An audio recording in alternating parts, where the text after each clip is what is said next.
Right, it's game week here in Kansas City. Chiefs taking on the Arizona Cardinals on the road in week 1. We're joined by Pete Sweeney of Arrowhead Pride, our Chiefs analyst here on KSHB 41. Let's talk tight ends here, Pete. First, it's Travis Kelce, right? But then after that, there's no Blake Bell.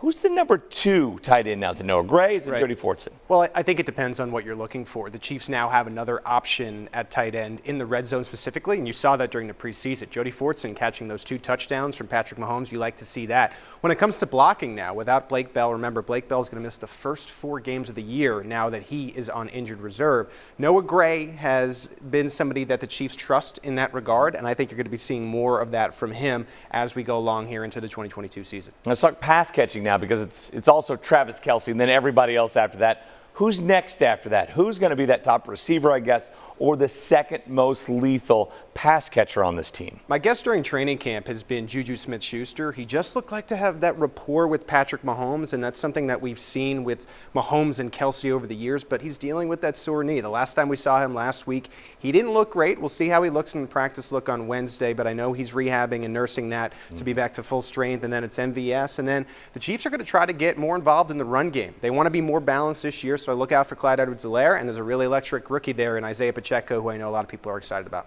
A lot of people are excited about Mecole Hardman here coming to this year. A lot of guys that have left this wide receiver room. He's still in it.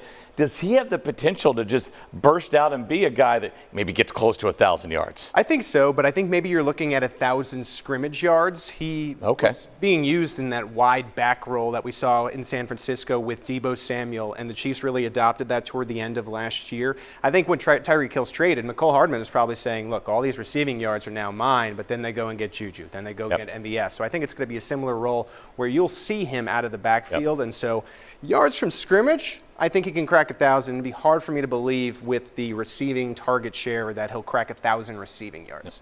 Pete Sweeney, check him out at arrowheadpride.com.